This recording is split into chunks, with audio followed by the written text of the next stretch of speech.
This morning's passage is taken from Romans chapter 12, verse 2. It says, "And do not be conformed to this world, but be transformed by the renewing of your mind, so that you may prove what the will of God is, that which is good and acceptable and perfect." Lord, we thank you for the music this morning. We thank you for the assurance that you can. Just by ourselves, we can do nothing, Lord. And we acknowledge that before you. But we are empowered by your grace. And thank you, Lord, for you are a gracious God. Today, Lord, as we are going to meditate on your word, we pray for your wisdom. We pray for the power of the Holy Spirit. And we pray for the power of your word that will touch our hearts and change our lives. Use your servant today, Lord, in Jesus' name. Amen. Kapanglingkod ang tanan, ug maayong buntag kanatong tanan.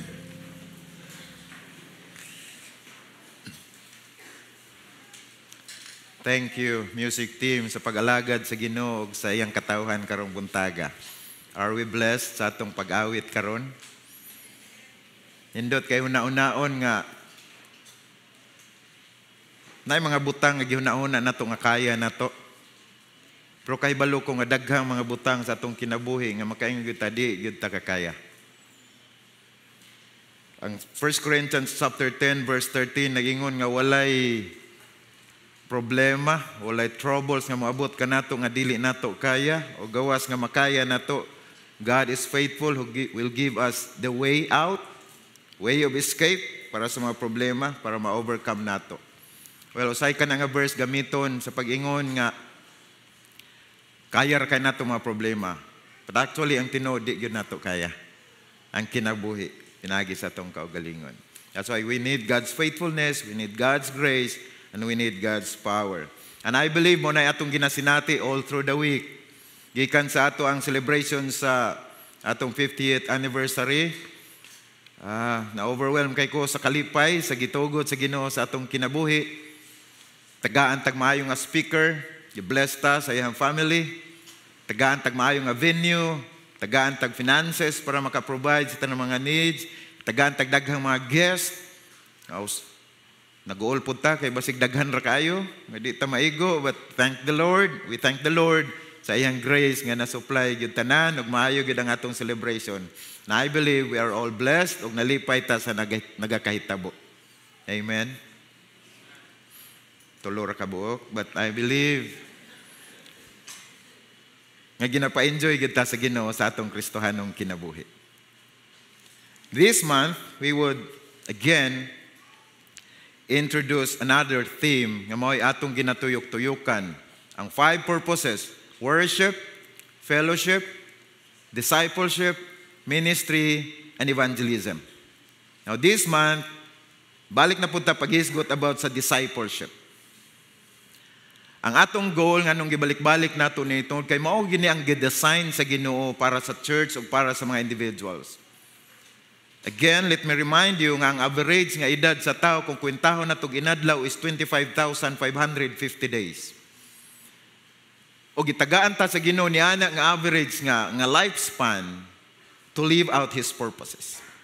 Worship, fellowship, discipleship, ministry, and evangelism.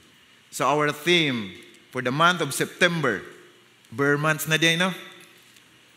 So unsay inyong hunahuna? It's about discipleship. Pero ang atong mahuna-unaan, kadungog ko diri, Pasko na. Pero kinsay inyong unang mahuna-unaan? Si Jesus Christ ba o si Jose Marichan? Kay mga August pa lang, magsilip-silip na siya, no? Natingalag yung kuha na, anong ingunan ng... So, appeal na gid siguro katong mga idaran na nga kaedad ni Jose Marichan na ay something gid sa inyong memory, no? About sa iya o mga bare months na. No? Pag September na. September to December. No? Na nag-ingon pag mga bare months na, manimaho ng apple. Bisag ang baho, mahinumduman pa niya pag ingon-ani nga bulan, ingon-ani na daw nga baho. But again, kung sa spiritual life, natay gitawag nga goal ba sa kinabuhi. Hisgutan ni Pastor Brian, the goal of the Christian life is to be Christ-like. That means, that is character development. O nga kung excited tag December, excited pud unta ta nga moabot anak nga level ba sa maturity to be Christ-like in character. So, mao nay simple, pinaka-simple nga meaning kung magisgot ta og discipleship. Ang goal yun niya is Christ-likeness. Diba, kay balot sa Romans 8:28, for we know that all things work together for good. O nga kanunay nga gina-emphasize nga ang atong experiences sa kinabuhi dili man good para nato tanan, but we are assured by the verse that God will work out everything for good. So di man maayo ang nagakaitabo, pero i-work out yun sa Ginoo for good. And I believe kitang tanan makatestify ni ana tungod kay naatay mga experiences nga dili maayo, and it turned out good para sa ato o sa katumanan sa gusto sa Ginoo. But yun nga nung ginaalaw sa Ginoo ang nagkalain-lain nga season sa kinabuhi, Romans 8:29, that we should be conformed to the image of His Son. That's Christ-likeness. Mo nay predestination nato. Gidesign gyud atong kinabuhi nga padulong ta didto mahimo tang sama kang Kristo para kanato nga mga believers. Now, gi-mention kaganiya sa atong Sunday School ang 2 Timothy chapter 2 verse 2. Paul, kung mag-isgot tag disciple si Paul, discipled Timothy. Ingon si Paul kang Timothy, and the things that thou hast heard of me among many witnesses. That means, di lang si Timothy ang gitudluan ni Apostle Paul, dili lang si Timothy ang gi-mentor o gi-disciple ni Apostle Paul, pero ingon siya, among many witnesses, ingon siya, the same, unsay akong gitudlo sa imo, the same, commit thou to faithful men who will be able to teach others also. Ka-picture ba mong networking diha? Paul, Timothy, left and right binary siguro na. Then, ingon siya kang Timothy, commit thou to faithful men. No?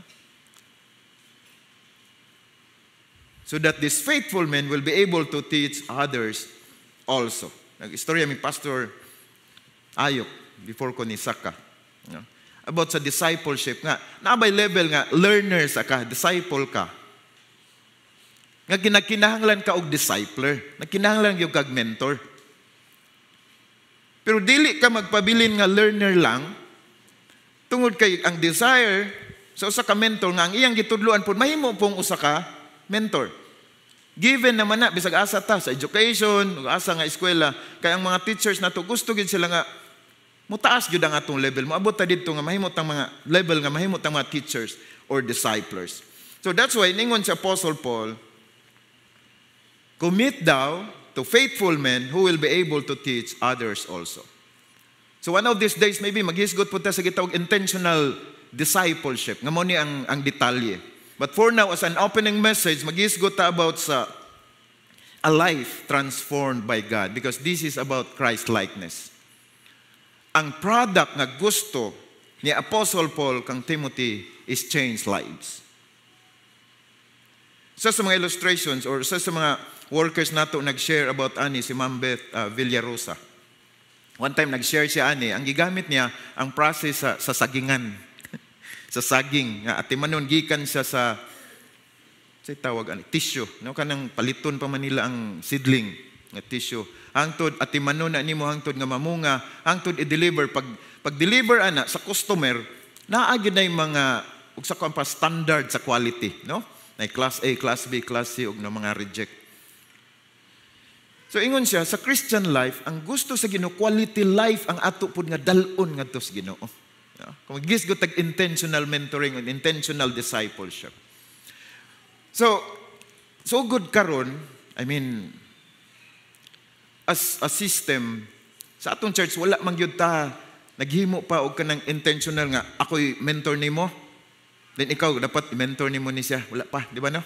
Naalay mga individual, nag-volunteer lang yun nga kani ako yun yung fokusan niyang kinabuhi. Pero as a church, as an organization, wala ta naghimo manggudana. No? So blessed lang kayo mo nga naay nag-focus sa inyo personally. Naay intentional disciple making o mentoring ngadto diha kaninyo. That's why mapasalamaton mo tungod sa nagakaitabo sa inyong kinabuhi. Sa naminaw ko ni Pastor Mario Indino sa iyang gi-share, kanabang thankful kayo sa unsay nahitabo sa Davao City Grace Church. Nga siguro sila mag-imagine ba nga pagsugod nila dinhi, wala sila ma-imagine nga maingon ani gyud. Sila lang naghatag lang sila sa ilang kinabuhi ngadto sa Ginoo. So, mga igsoon, ingon si Paul kang Timothy, commit thou to faithful men. The word commit means to deposit. Di wala siya mo ingon nga dawat lang ka nga dawat gikan ako, isa commit thou to faithful men who will be able to teach others also. That means you have to commit the commitment. You have to deposit the deposit. Deposit means trust. Kung mag-deposit ka sa bangko, that means you trust the bank. Safekeeping na din na. Dayon ay interest, mga 1.2. Kita'y mangutang, dako kayo interest. So, there is a process of transformation. Ang Christ-likeness, ang discipleship, usbo na ko, kay kanunay na ko ning ginabalik-balik, o kinaiya ni Kristo, o kinaiya na to ikumparar karon, nagtuo ko nga layo pag yung kay ta. Agree ba mo, ana? No? Gitawag tag Christians.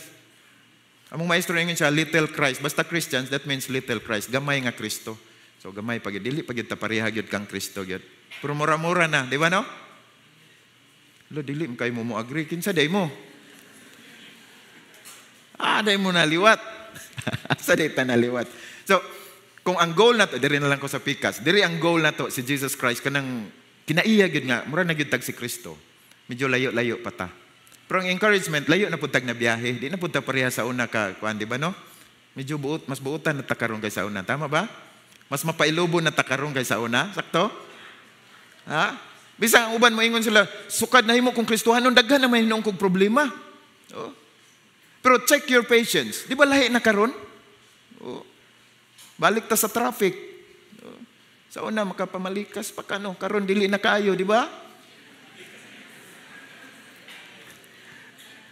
Ikaw rin may makadetermina na sa imong kaugalingon. Ako po'y makacheck sa imong kaugalingon. Asa ko. No? Kung mag-sharing ta sa itong mga life groups, unsay mga weakness, pwede kitang daghan na ika-share. No?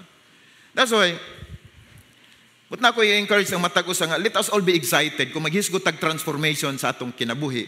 Because there is always room for improvement. Do you believe that? Yung si Pastor Brian kanya, we always have something to grow from. Dili ito mo yung statement. Pero, kanabang, there is always room for improvement. Ang mga kauban nato diri nga halos mga pioneering stage pa sa church, sa Davao City Grace Gospel Church, hangtod karon na sila, they still have something to improve. Willing gyapon sila mamina, willing gyapon silang mo learn, willing gyapon sila mo participate because excited sila unsay himuon sa Ginoo sa ilang kinabuhi sa unahan. And so, nalay duha ka tendencies mga igsoon. Sa atong kanta, wala tay mahimo sa atong kaugalingon, only God can. Di ko makapildig haganti, di ko sa itong mga storms, no? Di ko makakam sa storm. But my God can. Unay nakanindot diha. Duha ang tendencies mga igsoon sa atong pag-una-huna ni ana. Una nga tendency, mahimo tayong excited sa nagakahitabo nga transformation sa atong kinabuhi. Kung tagaan tag problema, asa na pug ko dalon nga level sa akong spiritual experience sa Ginoo. Tungod ani. I and my family are now enjoying the blessings of the Lord. I mean, ginatagaan mi sa Ginoo daghan kayong privileges to serve the Lord. No? So diyang invite me sa Davao City Grace Church, nagpasalamat yun mi. Dayon, ang akong ginaingon sa akong mga anak kanunay, ko nga, pasalamatan yun nato sa Ginoo ni nga privilege. Kung asa ka tadalon sa Ginoo ani nga ministry, no? Nganong gipaagi ta og sandawa, unsa pa kay greater ministry? Excited ko ana ba? Pero kabalo mo after sa anniversary mga igsoon, na overwhelmed gyud mi tanan sa kalipay, samtang gasakay mi sa sakyanan. Ingko nakahuna-una na pugkuglain ba? Ko excited ko sa una, nga asa na po ko dalon sa sunod. Pero karon murag climax naman eh. Basig ending na ni ba? Ingon ako mga anak, ayo anak pa. Murag kanang nalipay yung kay ko mga igsoon. Di akong gikon, ko basig happy ending ni ba? Basig iabot ta diri din human na dayon. Di ko nga Lord, ayaw sa Lord bi. Guna-una ba punta ni anak? So excited ta ba unsay sunod? Pero another tendency pod, ngamayon ka sapagkat ako'y tao lamang, process man ang transformation, process man ang kausaban sa kinabuhi. So sabta lang sa ko kay ingon ani man ko. No? So nahimo siyang excuse instead nga mahimong excitement. No? tinuod maayo man nga ma-acknowledge nato nga weak gyud ta. Watay mahimo si Paul ingon siya, when I am weak, then I am strong. Pero kung ang atong weakness, atong sala, atong mga failures, himuon atong excuses, pag-justify sa atong kaugalingon, mao na ang dili maayo. So it's either we would be excited or we will make excuses or alibis nga dili ta motubo diya sa Ginoo.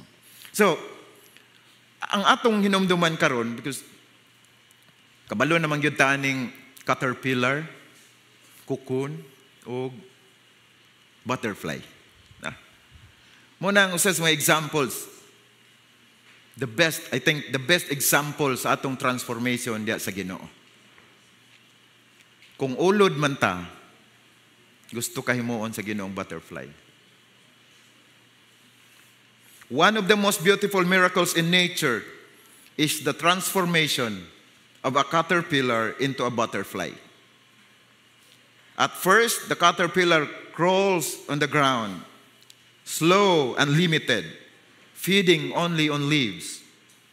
But after a hidden season in the cocoon, it emerges with wings, free, colorful, and soaring high. Excited ba ta mahimong butterfly? Pero kabalo kung ulod pa ba ka karon? O kabalo kung nawa sa cocoon karon nga wala kay makita mo gi-incubate lang sa ka? Or butterfly na ta karon? No. But you know, God has given us all the capacities to enjoy life. Sa kinabuhi nga giandam sa Ginoo. Of course, kay baluta, the process is called metamorphosis. No? Metamorphosis.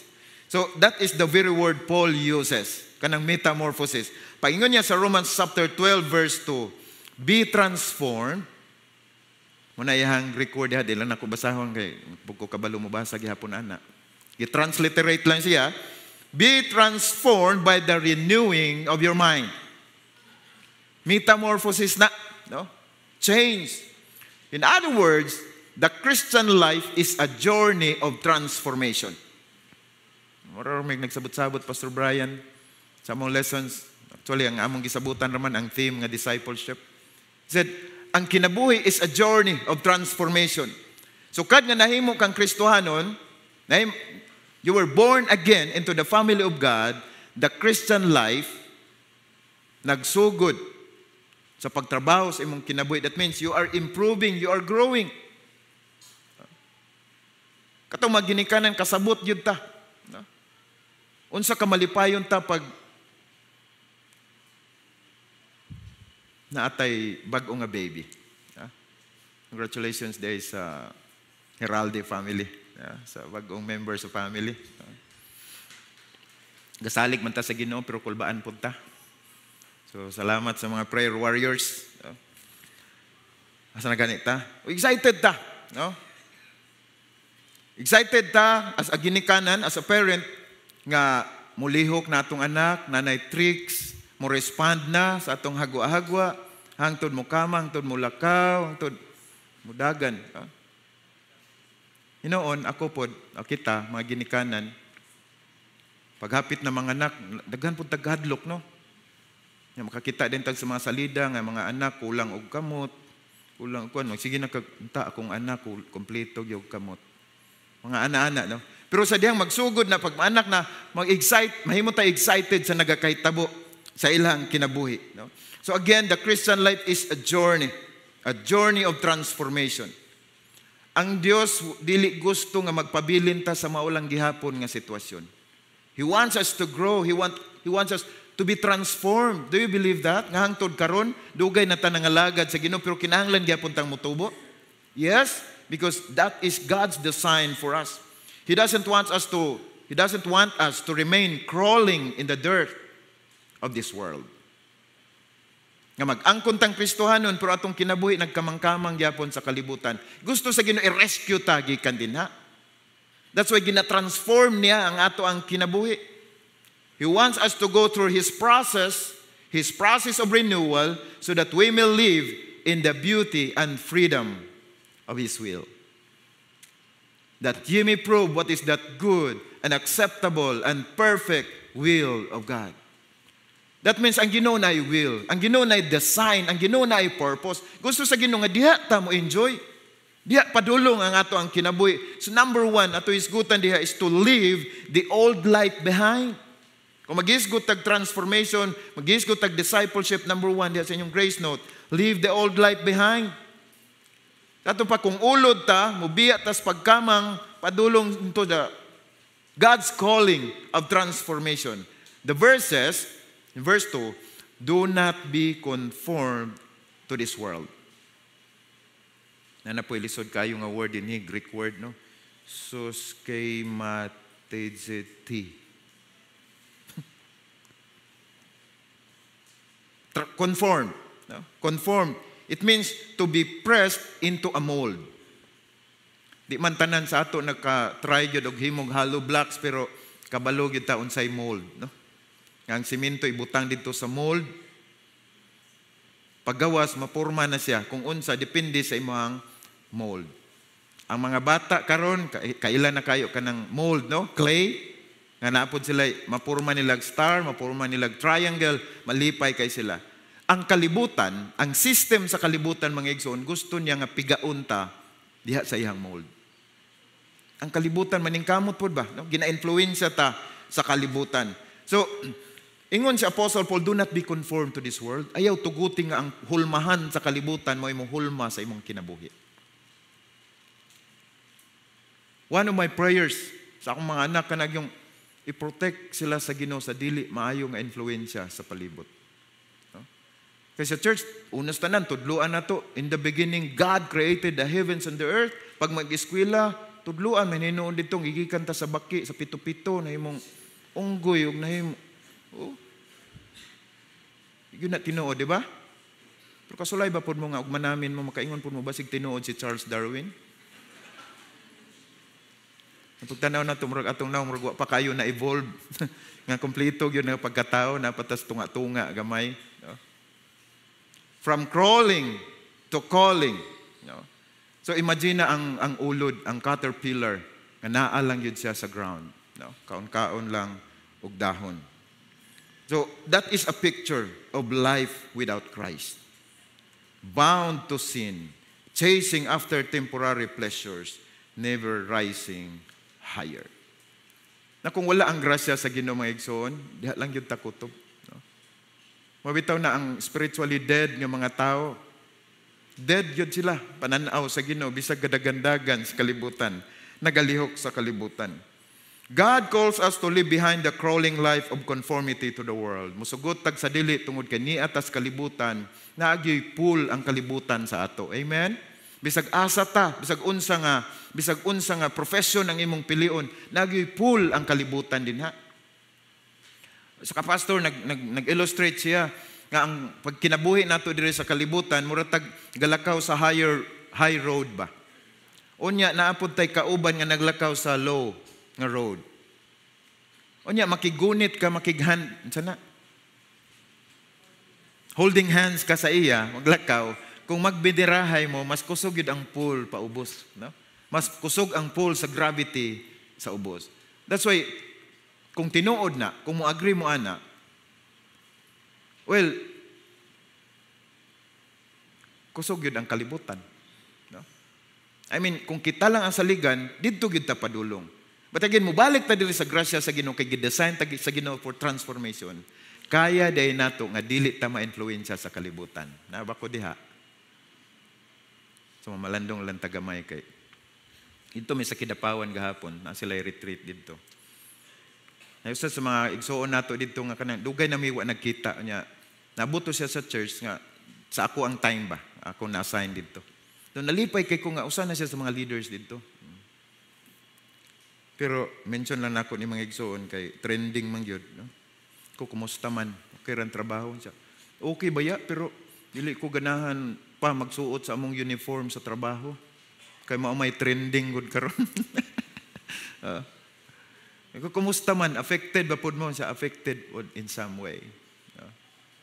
So, balik ta. Leave the old life behind. Ang atong pangutana sa atong kaugalingon, ginatugutan ba nako ang kalibutan nga mohulma sa akong kinabuhi? Parents, importante kayo ang godly parenting. asa nato sila ginaalaw, asa nato sila wala ginaalaw. Unsay atong ginatugot sa atong mga anak, unsay atong ginahatag sa atong mga anak, ug unsay atong gina-deprive sa atong mga anak for their good. Check nato ang atong parenting. Second, diha sa atong verse, let God work within you. So gikan sa pagkaulod, padulong ta sa kukun. Ang kukun nga time, mura kag walay makita, but God is at work. Naaday proseso nga nagakahitabo.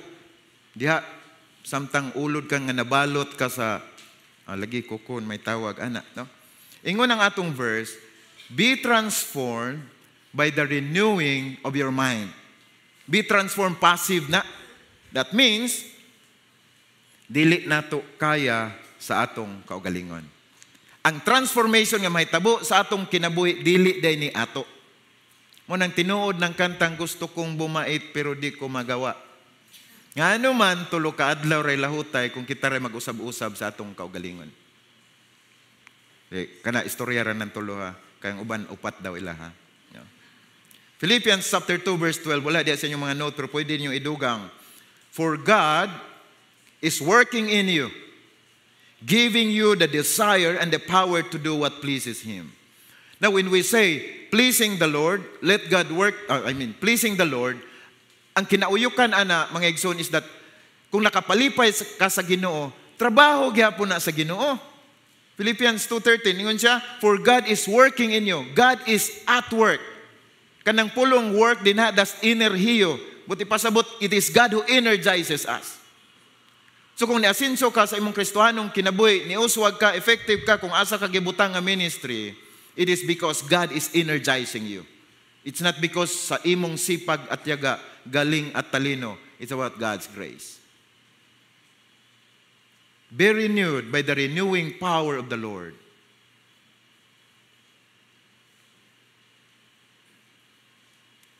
Ang heart sa transformation, sadyang ang ulod maputos na siya, naaday milagro nga nagakahitabo dito.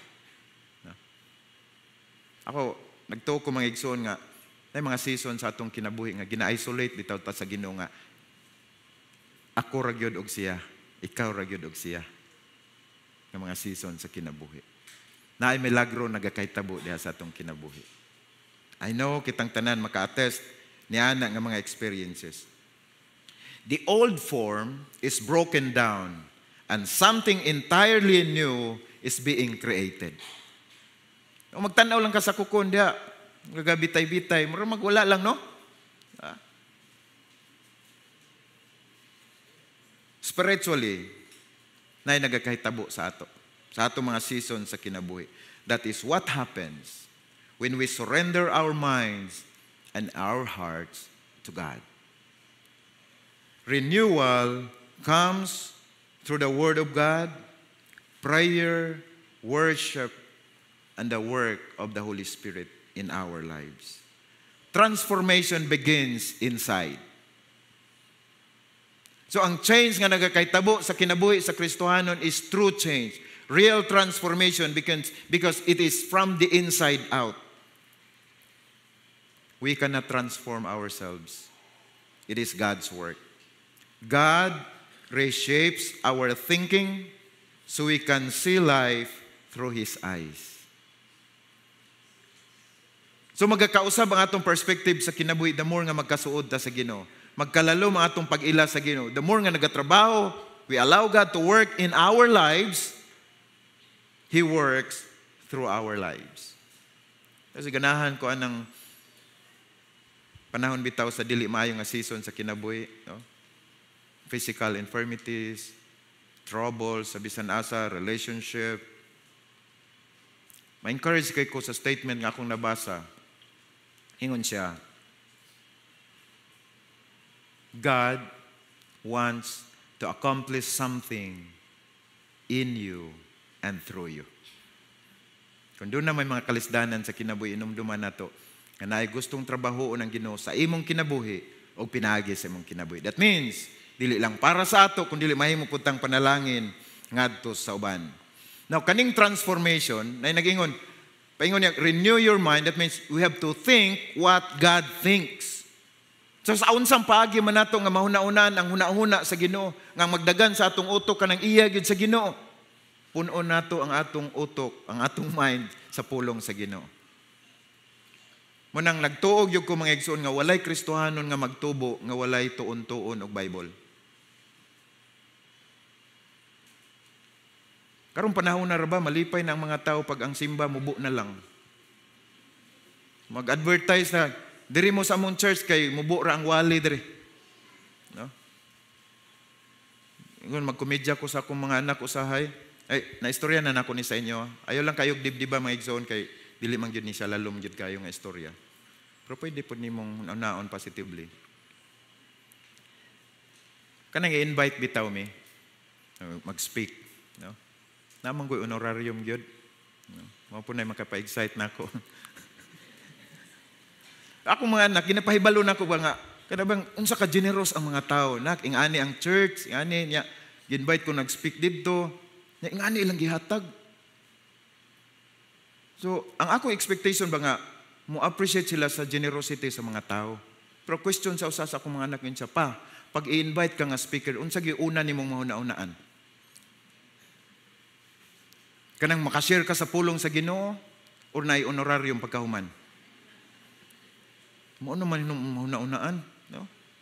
Yung mag-istorya sa mga pastor, na daw mga pastors nga, malipay gyud ang mga anak human sa mga invitation. Napoy mo ingon nga, Dad, di ba talkan si ani? Murag layo ang biyahe niya. Ha? Ano ba? Ano? Say point na ako diri may zone. Minumduman ra siguro nako unya na lipat mahinom ko sa ano.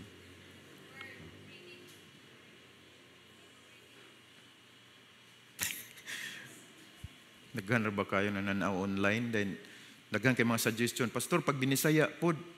Sabi Pastor, pwede English kay di kasabot niya akong kauban diri og kuan Bisaya, no? Yung karon madugangan na pod nga kalimot taon sa isunod. Patay magkagamay gid atong viewers ani mga igsoon. Pero at least kita diri puno-puno ta, may na lang no suportahe lang ko gihapon mga igsoon. No? Balik ko. God reshapes our thinking so we can see life through His eyes, no? Kanang perspective nga iya sa Ginoo ba? Ang mahitabo sa atong kinabuhi. Dili ka motubo hangtod dili mapuno sa pulong sa Ginoo ang imong kasing-kasig o imong kinabuhi. Ma-enjoy nimo ang privileges tungod kay gihatag ka sa Ginoo. Ang question, are you daily allowing God's word and spirit to renew your mind? Or are you still trying to change yourself by willpower alone? Kaysa mga nagbagong buhay na may moingon nga unsa may sekreto nimo nganong nausab man gyud ka? Grasya ra gyud sa Ginoo, pastor. Nakoy kaila na ingon ang iyong mga parente, muadto ko sa imong simbahan kay natingala ko unsa gyud nakapausab nimo. Iyang gitubag dili man ang simbahan nakapausab nako, ang Ginoo man. Gipangutana siya, giunsa man ka sa Ginoo? Sa ambot lang pod. Dili gid siya ka bisag siya dili gid siya makatuo.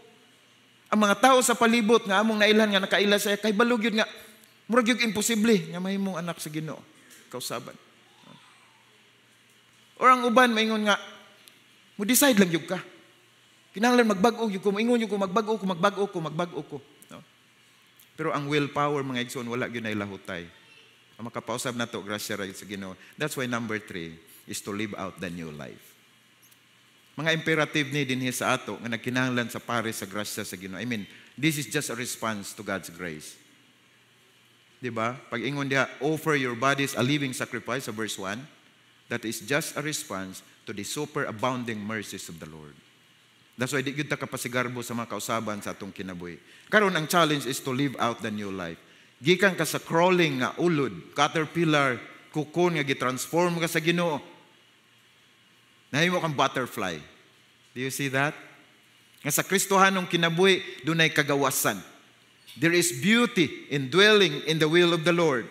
Ingon siya sa verse 2, so that you may prove what the will of God is, that which is good and acceptable and perfect. Now we say, this is God's will. Kung ang atong kinabuhi nata sa sulod, sa sphere, sa will sa Ginoo, life is good, life is acceptable, life is perfect. That means God's will is good, God's will is acceptable, and God's will is perfect. That's why dili ta mahadlok kung sa'y God's will. Manay common nga una-una sa young people, God's will. Mga lalaki, mamang ko itudlo sa mga pastor, ayaw gid mo pagminyo og dili God's will, ha? Mangita gid mo kanang anak yun sa Ginoo. So ang mga lalaki magsigig pangita kada makakita og gwapa kay mao may standard dayon. God's will, oh.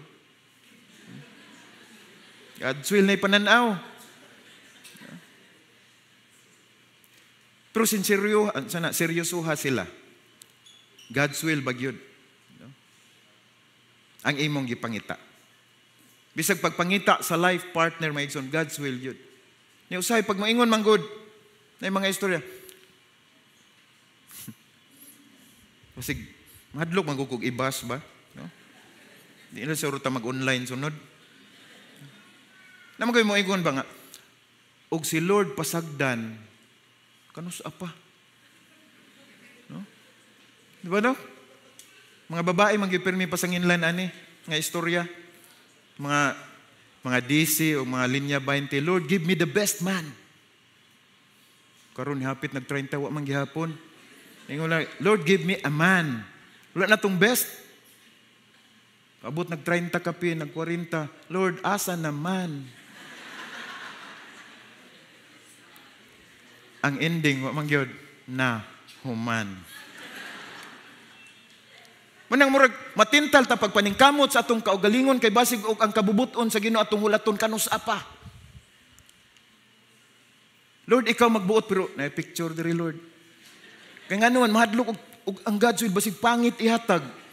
Nawi mo ingon og ang Ginoo, Lord, tagay ko kanang partner gyud God kanang imuhag yung will. Pero magpanghadlok pug ka basig ang ihatag sa Ginoo katupong tawo di kaganahan. Kung sa din atong Ginoo di ay. Tagaan gyud ta atong di taganahan. Magpanghadlok ta sa will sa Ginoo. Di ba tinuod na practically? Ang mga women lang gidaog-daog aning istorya pero tinuod po ni sa atong spiritual life. Na mga butang gusto ta kitay mo gunit ba? Kay para sure. Kumusta man pastor? Sige magkagisgot nga palit kag bag-ong motor. Asa naman? Wa palagi, wa pay sure kay napas kamot sa Ginoo. Naunsa na may hinuon? Imbes kay nas kamot sa Ginoo, na hinuon sure. Ang mga mag-uuma, Brad, imong mais ba do? Maayoy kay ning, no? Wala pa sure na pastor kay napas kamot sa Ginoo. Hadlok ta sa will sa Ginoo. Daghan kog istorya mga igsoon nga ingon ana, hadlok sa will sa Ginoo. Nay batan-on giparis-paris siya sa babae nga dili siya ganahan. Sungog-sungog mo na nga, di maayo magsungog-sungog ha. Mga batanon, kaya sa'yo ma-develop ba ya, sagwa ganahe. Kadugayang sungog sa iya ha, kay dili gyud unta siya, pero ingon gyud siya pagka last. Siya di gyud unta ko. Pero og mao gyud ni kabubuton sa Ginoo. Grabe na pong Ginoo eh.